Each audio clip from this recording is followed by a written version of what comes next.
It is cold in the stone room beneath the city of Rome. An old man sits on the floor. His wrists are scarred. His back is a map of old beatings. There is one small window, high up, and the light that comes through it is the color of winter. He is waiting for a soldier to come down the stairs and take him out to die. And in the last letter he will ever write, he asks for one thing before the end. Not a lawyer, not a pardon. He asks a young friend named Timothy to bring him his coat, the cloak he left behind in a town called Troas. And the books, he says, especially the parchments. Hold that picture in your mind. A freezing man in a death cell asking for his coat and his books. We will come back to that coat, I promise you, but not yet.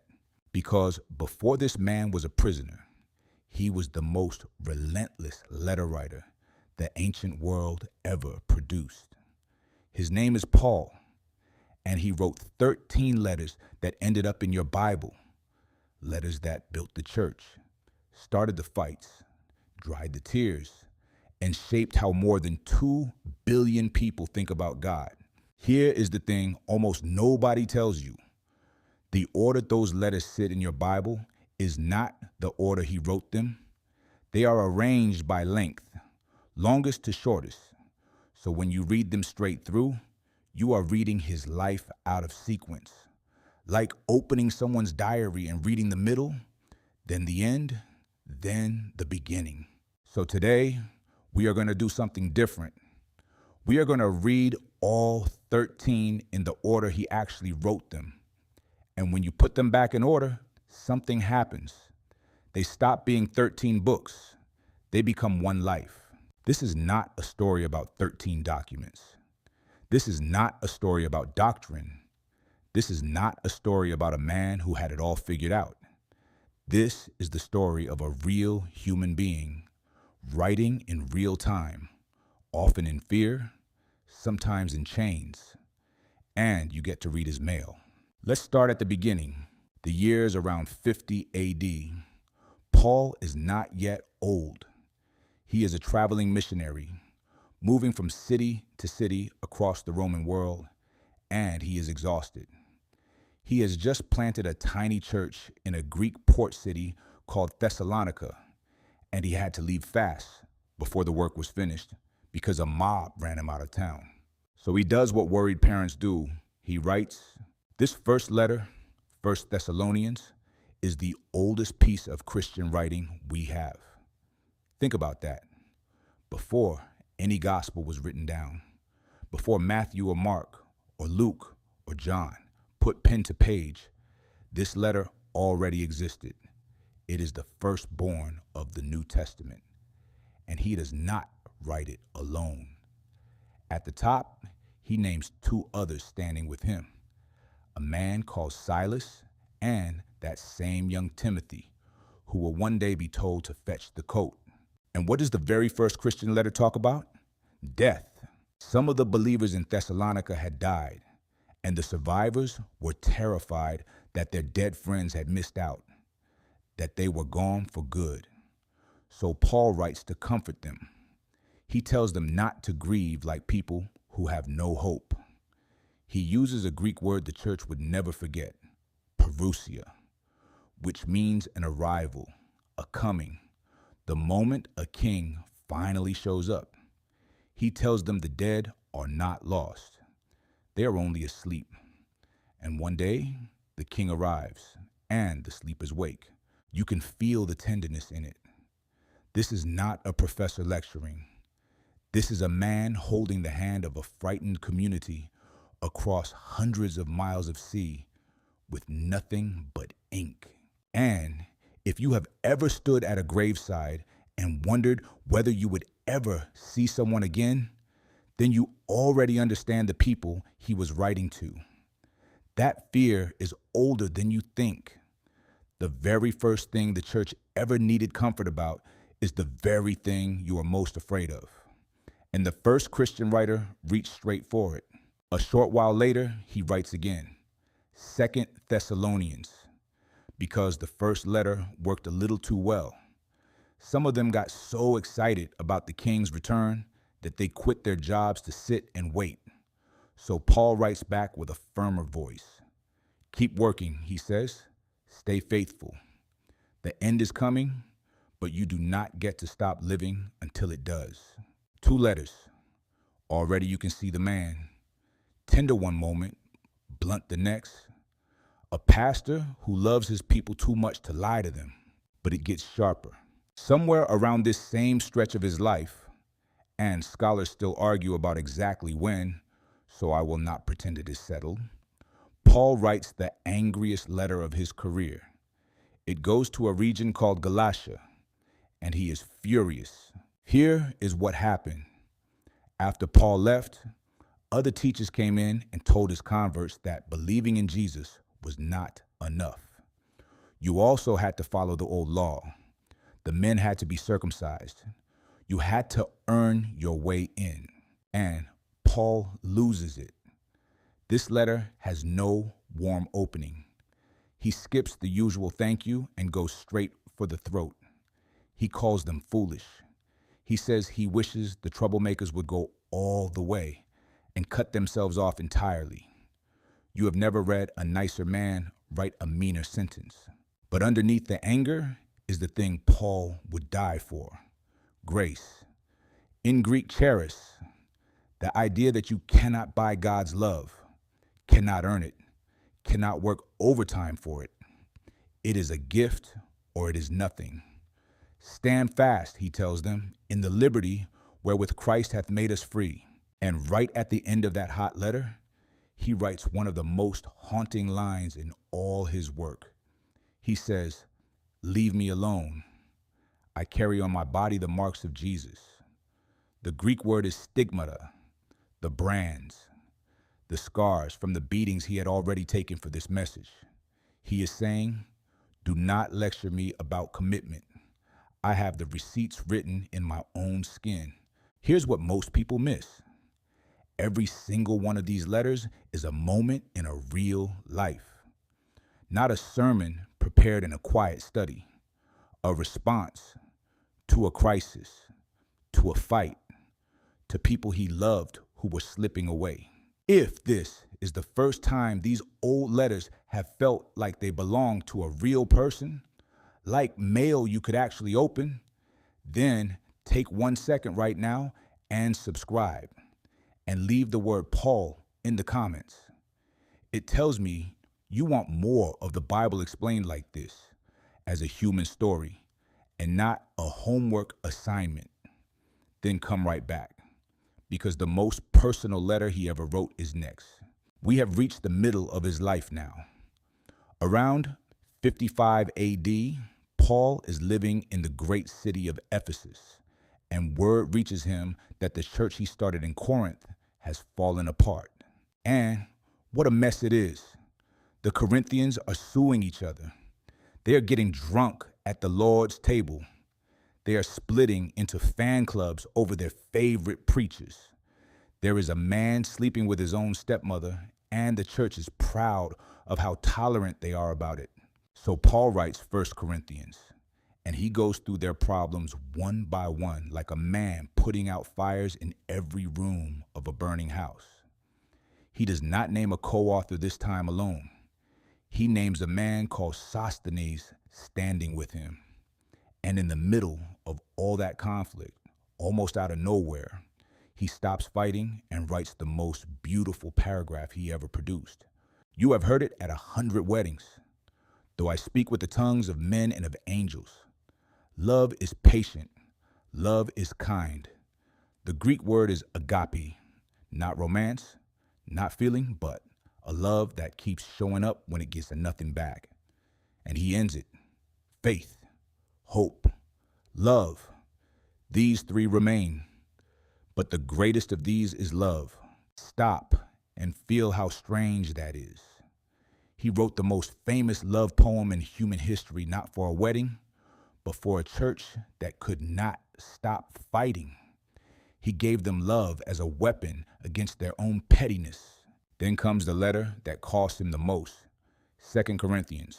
The first letter did not fix everything. People in Corinth started attacking Paul personally. They said he was weak, unimpressive in person, a nobody. And so, in this second letter, Paul does the one thing he hated doing. He defends himself. He opens up, and what spills out will break your heart. He lists what this life has done to him. 5 times whipped with 39 lashes, 3 times beaten with rods, once stoned and left for dead, 3 shipwrecks, a night and a day floating in the open sea, hungry, cold, sleepless, in danger from rivers, robbers, and his own people. And then he tells them about the thorn. He says, there is a thorn in the flesh, something painful he begged God 3 times to take away. We do not know what it was. An illness maybe, a weakness. And God said no, but God told him why. My grace is sufficient for thee, for my strength is made perfect in weakness. That is the moment the whole Paul comes into focus. The man who fought for grace finally has to live on it himself. The preacher of strength is told his weakness is the point, and here is why that should matter to you. Whatever your thorn is, the thing you have prayed about more than 3 times, the thing that has not gone away no matter how good you have been, Paul has been there. He did not write about weakness from a stage. He wrote it from inside his own. So when you read it, you are not hearing advice from a man who had it easy. You are hearing it from a man whose back was scarred from the lash. Now watch what happens next. Because right after the rawest letter of his life, Paul writes his masterpiece. Around 57 AD, in the city of Corinth itself, Paul sits down to write to a church he has never even met. The believers in Rome, the capital of the world. This is Romans, and he plans it like an architect. It is his great summary, the closest thing he ever wrote to laying out the whole of what he believed, start to finish. But here is a detail you almost never hear. Paul did not write it with his own hand. Near the end, a man steps out from behind the curtain and signs his own name. I, Tertius, who wrote this letter, greet you. Tertius was the scribe. Paul paced and spoke. Tertius bent over the page and caught every word. The greatest theology ever written came out of one man's voice and another man's aching wrists. And it gets better. Who carried this letter the long, dangerous road to Rome? A woman named Phoebe. Paul trusted the most important letter of his life to her. Picture her on the road with that scroll, not knowing she is holding words that will be read for the next 2,000 years. And what does Romans say? It says, you cannot earn this. I am not ashamed of the gospel of Christ, Paul writes, and he builds, line by line, to a promise so big, it almost dares you to believe it. Nothing. Not death, not life, not angels, not the worst day you will ever have. Nothing can separate you from the love of God. Read that again slowly, because Paul meant you. Not the church in general. You. The version of you on your worst night. The one you do not show anyone. He is saying that even that person is not too far gone to be loved. The man who once dragged believers out of their homes in chains is now telling you that nothing you have done puts you out of reach. Here is the part nobody tells you. Right after he reached the very top of his powers, the freedom letters, the love poem, the masterpiece, the door slammed shut. Because the next batch of letters, Paul writes from prison.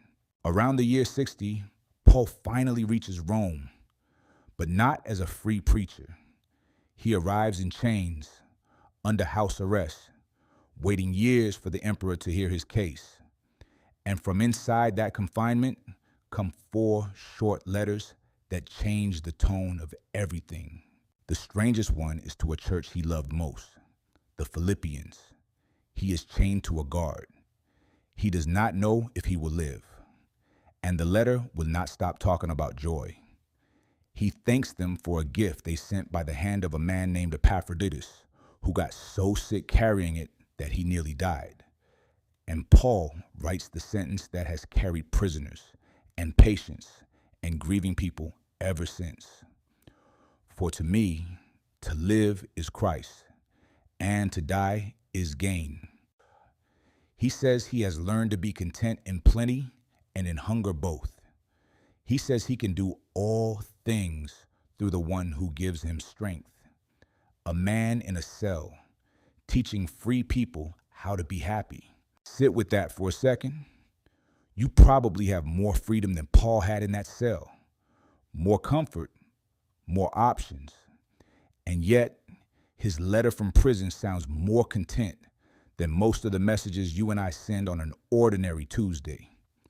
He was not happy because his circumstances were good.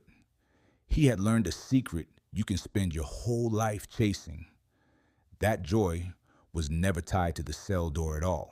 Then there is the shortest, most personal letter he ever wrote, Philemon.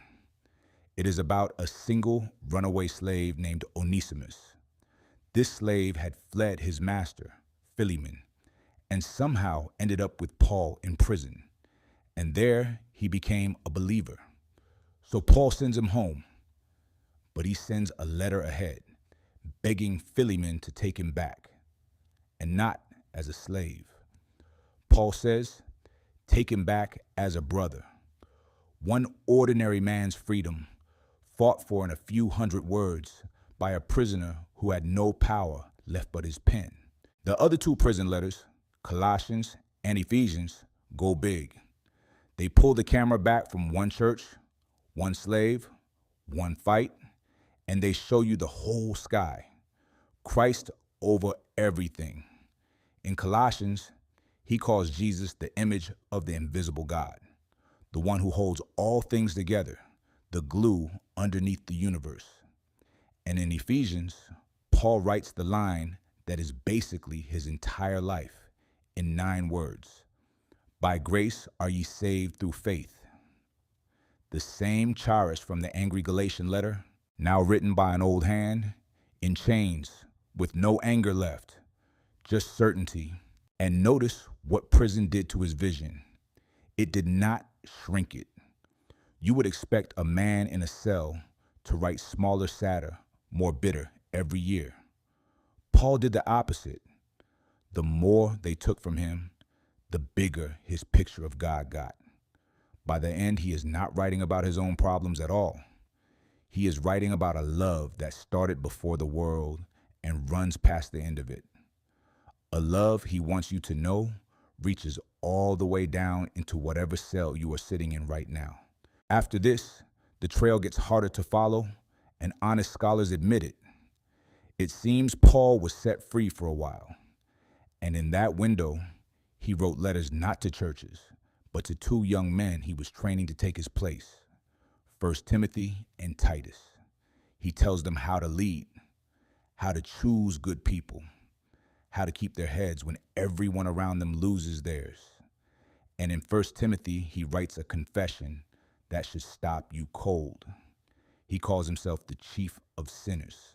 The greatest missionary in history, the man who wrote half the New Testament, signs off by saying, of all the sinners Jesus came to save, I am the worst.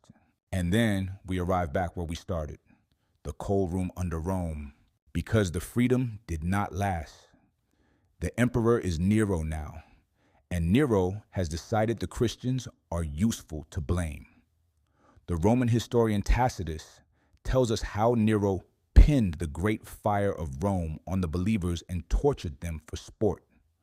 The persecution is on, and Paul is arrested for the last time and thrown into a dungeon to wait for the sword. This is where he writes 2 Timothy, the last letter, and he knows it. There is no fight left in it, no big theology to win, just a man at the end, talking to the son he never had by blood, but raised in the faith. The time of my departure is at hand, he writes, And then the line that has been carved on more gravestones than almost any other. I have fought a good fight. I have finished my course. I have kept the faith. And do you remember the coat? Here it is. In this very letter, Paul asked Timothy to come quickly before winter and to bring the cloak he left behind in Troas and the books, especially the parchments. The most influential writer in Christian history, at the end of everything, wants two things: something to keep him warm and something to read. He never stopped being a student. Cold, alone, days from execution, and he wants his books. He tells Timothy that almost everyone has left him. Only Luke is with me, he writes. Luke, the doctor, the friend, the historian, the one man who stayed.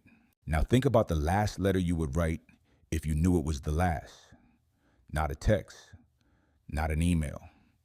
A real letter with your real hand, knowing the door is about to open and there will be no more. What would you say? Who would you ask for? Most of us will never write that letter on purpose. Paul did. And he did not use it to settle scores or beg for rescue. He used it to tell a frightened young man, keep going, hold the line, I'll see you on the other side. Soon after, according to the early church historian Eusebius, Paul was led outside the walls of Rome and beheaded. Because he was a Roman citizen, they gave him the sword instead of the cross. An even earlier voice, Clement of Rome, writing within a generation, remembers Paul as a witness who carried the message to the very edge of the world before he died. 13 letters, one life, from a young man comforting the grieving, to a furious defender of grace, to a heartbroken pastor, to a master theologian, to a joyful prisoner, to an old man asking for his coat. So let me leave you with 3 things to carry out of this. First, the simple truth. Paul did not write a textbook. He wrote mail, real letters to real people in real trouble, one crisis at a time, across roughly 15 years. When you read them in order, you are not studying a subject. You are watching a man's whole life unfold, letter by letter. Second, what that means for you. Every one of these letters was written by someone who was scared, or tired, or in pain, or in chains, and wrote anyway. Paul's most beautiful words did not come from his best days. The love poem came out of a church fight. The joy came out of a prison. The peace came out of a death cell. You do not have to wait until your life is fixed to do something that lasts. And third, the one I want you to actually feel. There was a moment when the man who shaped Christianity sat freezing on a stone floor, abandoned by almost everyone. And the thing he reached for was not power. It was a coat, a few books, and one faithful friend named Luke. That is how it ended. Small, cold, human. And somehow, from that small, cold room, his voice has outlasted the empire that killed him. So I'll ask you this, and I really do want to know, of all 13 letters, the angry one, the love poem, the prison joy, the final goodbye, which one would you want to read first now that you know the order? Tell me in the comments. I read them. And if this changed how you see those familiar pages, subscribe. Because next time we are going to take another corner of the Bible you thought you knew and put it back in the order it really happened. He asked for his coat and his books, and then he kept the faith all the way to the end.